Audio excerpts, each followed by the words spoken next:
Even though our economy is growing again, these are still tough times for America. Too many businesses are still shuttered. Too many families can't make ends meet.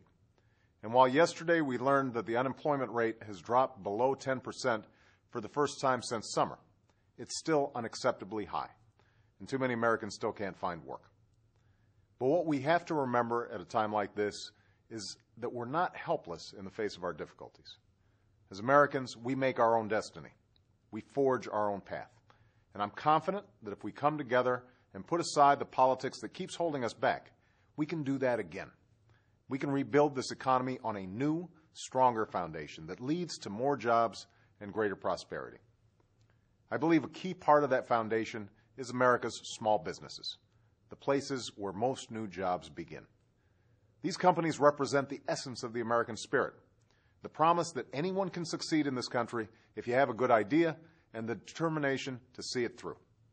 And every once in a while, these ideas don't just lead to a new business and new jobs, but a new American product that forever changes the world. After all, Hewlett-Packard began in a garage. Google began as a simple research project. Government can't create these businesses, but it can give entrepreneurs the support they need to open their doors, expand, or hire more workers. And that's what we've always done in this country. The folks at Southwest Wind Power in Flagstaff, Arizona, started their company in a small home. Since getting a loan from the Small Business Administration, they've sold 160,000 wind turbines to about 90 different countries and are hiring even more workers today. When Sam Coe walked into one of the SBA's small business development centers in Illinois, he didn't have any business experience at all, just a patent for a new metal manufacturing technology. He was given a loan and a business plan, and today his company is still growing, with offices all over the Midwest. Last year, the steps we took supported over 47,000 loans to small businesses and delivered billions in tax relief to small business owners, which helped companies keep their doors open, make payroll, and hire workers. But we can and must do more.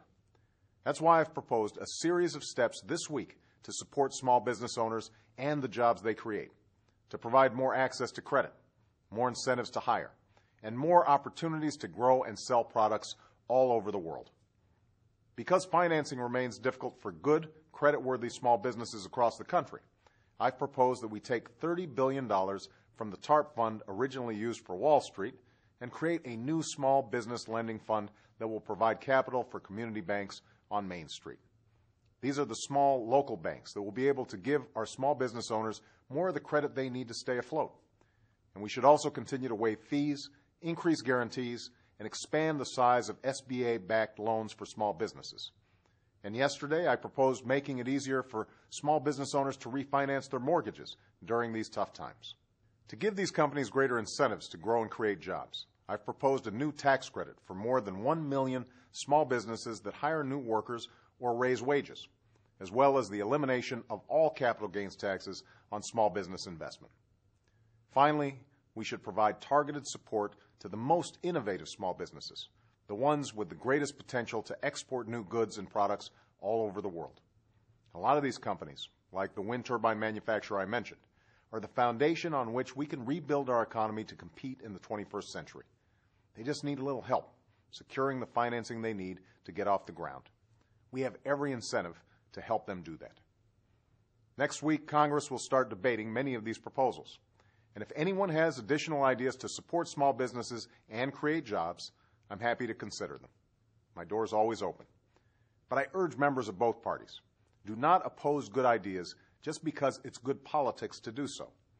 The proposals I've outlined are not Democratic or Republican, liberal or conservative. They are pro-business, they are pro-growth, and they are pro-job. Leaders in both parties have supported similar ideas in the past.